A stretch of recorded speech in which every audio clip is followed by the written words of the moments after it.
ஓம் சைராம், ஜெய் சைராம். என் அன்பின் பிரியமே, வாழ்க்கை சக்கரத்தில் அனைத்தையும் எதிர்த்து சந்திக்க நீ தயாராக இருப்பாய். வாழ்க்கையில் வருவது அத்தனையும் நிரந்தரமில்லை, அனைத்தும் மாயை. ஒரு நாள் உனக்கு, இன்னொரு நாள் வேறு ஒருவருக்கு. அதனால் கவலைப்படாமல் மகிழ்ச்சியோடு இருக்க பழகிக்கொள் என் குழந்தையே. உன் கோரிக்கைகள் எதுவாக இருந்தாலும் அதை கண்டிப்பாக நிறைவேற்றி நான் தருவேன். கரும வினைகள் உன்னை விட்டு விலகப் போகிறது. கடன் தொல்லைகள் விலகப் போகிறது. வர வேண்டியது வந்து சேரப்போகிறது. நீ எதற்காக காத்திருந்தாயோ அது நிச்சயம் நிறைவேறும். நீ விரும்பிய வாழ்க்கை, விரும்பிய வேலை, இவை அத்தனையும் என் பரிபூர்ண ஆசிர்வாதத்தோடு உனக்கு கிடைக்கப் போகிறது தங்கமே. இனி நீ கொடி கட்டி பறக்கப் போகிறாய். கஷ்டப்படுகிறேன், என்னிடம் இல்லை, எப்படி தருவேன்? எதற்காக தர வேண்டும்? எதற்காக நான் செய்ய வேண்டும்? இப்படி பேசுவதை இன்றோடு தவிர்த்துவிடு. நான் இருக்கும்போது நீ கடுகளவும் கலங்கக்கூடாது.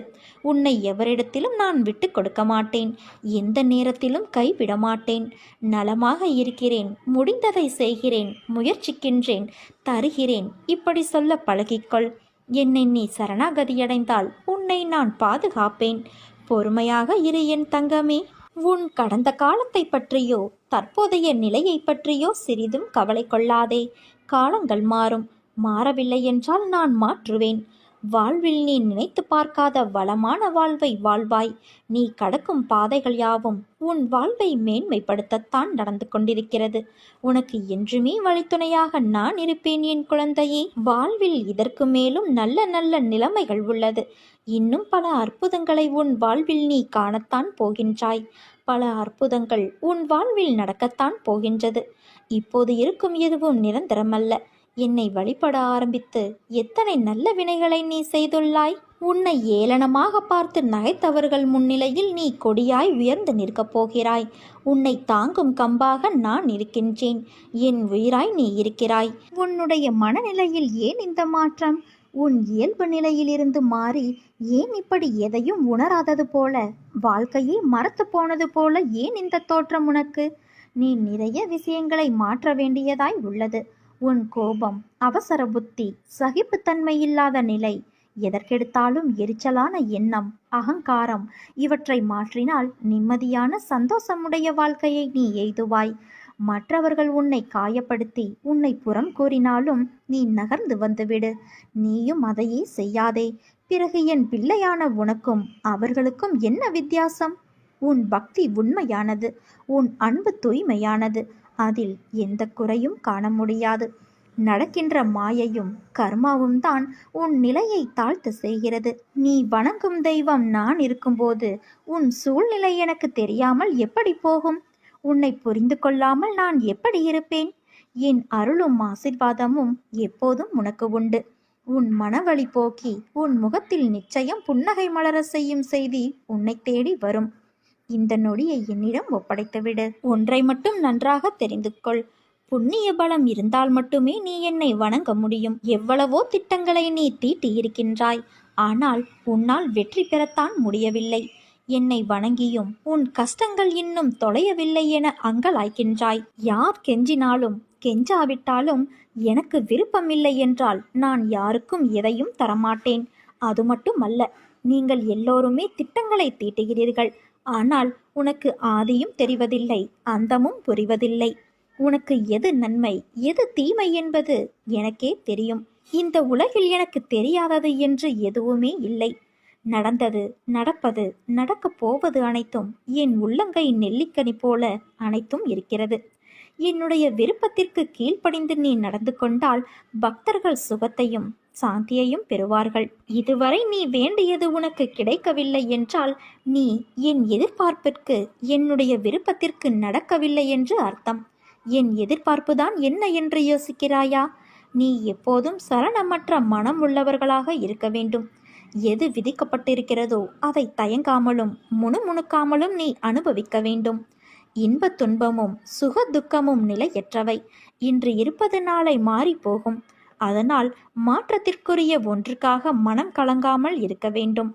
மனதை எதன் மீதும் திருப்பாமல் என் பாதங்களின் மீது திருப்பி எப்போதும் சாதாரணமாக என் நாம ஜெபம் செய். காலம் எப்போதும் ஒரே மாதிரியாக இருக்கும் என்று கருதாதே என் குழந்தையே. தங்க சிம்மாசனங்களும் கண் மறைவாகிவிடும். அதிகாரங்கள் மறைந்து போகும். செல்வ வளம் சொல்லாமலேயே சென்றுவிடும். கொடுக்கும் கரங்களே பெற்றுக்கொள்ளும் கரங்களாகிவிடும். அப்போது கொடுப்பவர்கள் இருக்க வேண்டும் அல்லவா? அதனால் செல்வம் இருப்பவர்கள் கொடுப்பதை பழக்கப்படுத்தி கொள்ள வேண்டும். விதையை அப்படி விதைத்து கொண்டால் பலன் கிடைக்காமல் போகாது.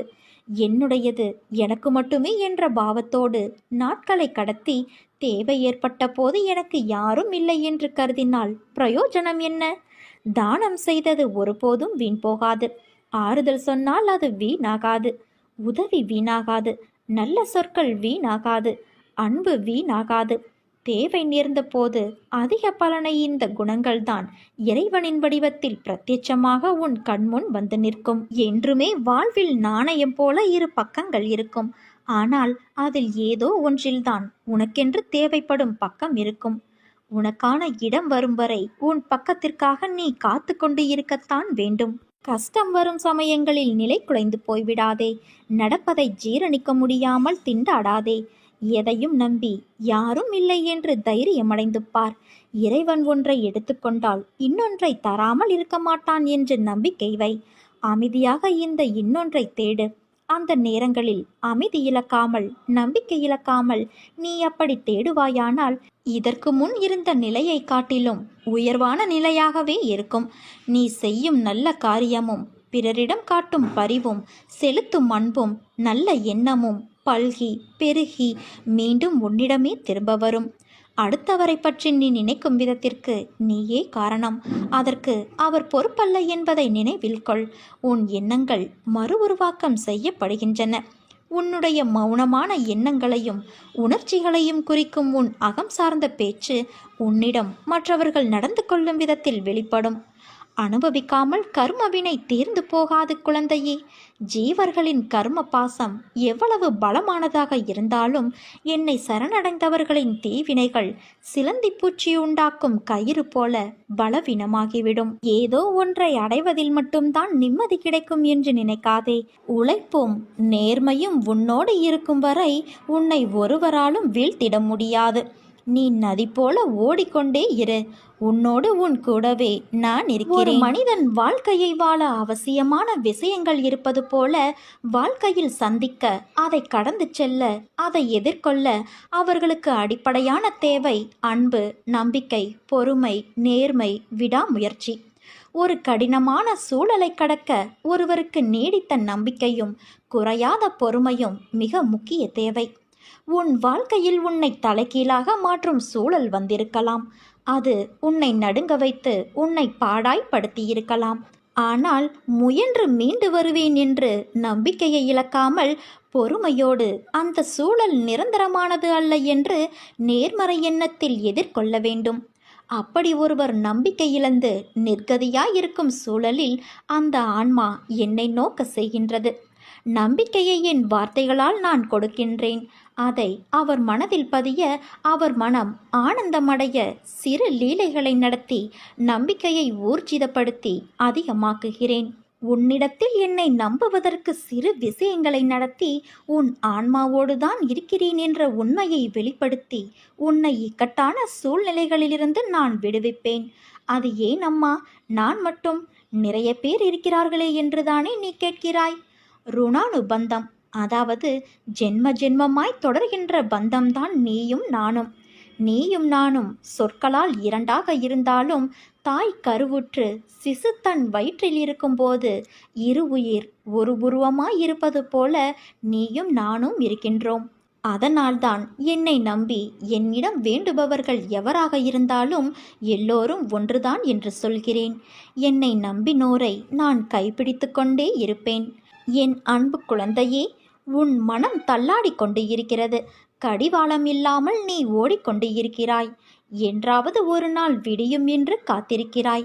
நீ அனுபவித்து வரும் துயரங்களிலிருந்தும் கடினமான சூழ்நிலைகளிலிருந்தும் விடுபட துடிக்கிறாய். மாற்றங்கள் நடக்கப் போகிறது. இனி வரும் காலங்களில் உன்னை பாராட்டி பெருமைப்படுத்தப் போகிறார்கள். நீ விரும்பிய வாழ்க்கையை வாழப்போகிறாய் குழந்தையே. உன்னுடைய தோற்றங்கள் புது பொலிவோடு அனைவரும் கவரும்படி இருக்கும். உன்னை தேடி அனைத்தும் வரப்போகிறது. நீ எப்படி வாழ வேண்டும் என்பதை உன் அன்னையான நான் எழுதி கொண்டு இருக்கிறேன். உன்னை அனைத்திலும் சிறந்து விளங்கும்படி உன் அன்னையான நான் செய்வேன். இனி கலங்காதே. எந்த சூழ்நிலையிலும் உன் அன்னையான நான் உன்னை கைவிட மாட்டேன். முடியும் என்ற அதிர்வை உன்னோடு மூச்சாக கொண்டு செல். உன்னால் எந்தவிதமான வீழ்ச்சியின் எதிர்மறையிலிருந்தும் சூறாவளியாய் மீண்டு வர முடியும். நல்ல வாழ்க்கையை வாழ நினைப்பவர்கள் காயப்படுவார்கள். ஆனால் அவர்கள்தான் வாழ்க்கையில் என்றுமே ஜெயிப்பார்கள். நீ வாழ்க்கையை ஜெயிப்பதற்காக பிறந்த என் உயிர் குழந்தை. நீ ஜெயமாக வசந்தமாக வாழ்வாய் என் குழந்தையே. நீ தூக்கி எறியப்படும் இடங்களில் உன்னை நான் மேலே தூக்கி விடுவேன். காலதாமதமாகலாம், ஆனால் உனக்கு வெற்றி நிச்சயம் என் குழந்தையே. நீ பல நாள் ஏங்கி தவித்தது நாளைய தினம் நடக்கப் போகிறது என் தங்கமே. உனக்கு உதவி செய்ய மிக முக்கியமான நபரை நான் அனுப்பி வைக்கப் போகிறேன். அவரின் வருகை உனக்கு மிகவும் உதவியாக இருக்கும். வெவ்வேறு தெய்வங்களுக்கும் ஆன்மீக குருக்களுக்கும் மரியாதை செலுத்துவது என்பது நல்லது. ஆனால் எல்லா ஞானிகளும் கூறியுள்ளபடி நம்பிக்கை என்பது இறுதியில் ஒன்றின் மீதுதான் இருக்க வேண்டும். ஆன்மீக வளர்ச்சி பயணத்தில் ஒருவர் தம் குருவை தனக்குள்ளேயே தேட வேண்டும். பாபா நமக்குள் உறுதியாக நிலைநிறுத்தப்பட்டு விட்டால் வேறெங்கு செல்வது என்ற கேள்வியே ஏன் எழப்போகிறது? வெவ்வேறு காரணங்களுக்காக வெவ்வேறு தேவதைகள் பின்னால் ஓடுவதையும் வெவ்வேறு கோவில்களுக்கு அலைவதையும் விடுத்து பாபா ஒருவரையே உறுதியாக பற்றி கொள்ளுங்கள். தனது பக்தனை எந்த சூழ்நிலையிலும் காத்தருளக்கூடியவர் பாபா. பாபாவின் வழிநடத்துதலை வார்த்தைகளால் விவரிக்க முடியாது.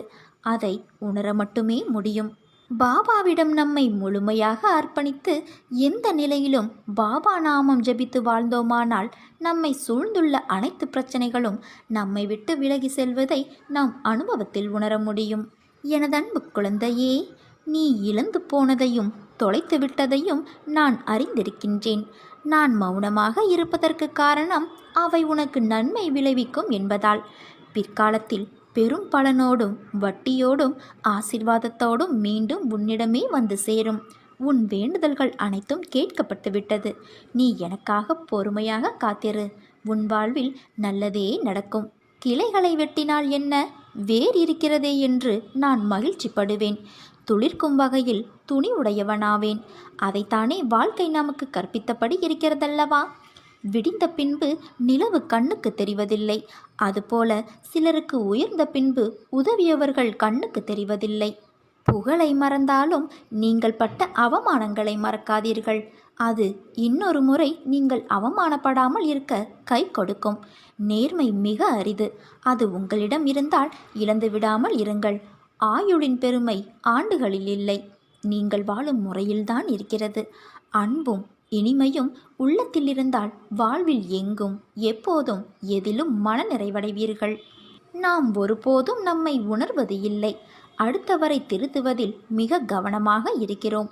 மிக மிக குறைவானவற்றையே மனிதர்கள் அறிந்து வைத்திருக்கிறார்கள். பெரும்பாலானவர்கள் தங்களுக்கு அதிகம் தெரியும் என்று அடம் பிடிக்கிறார்கள்.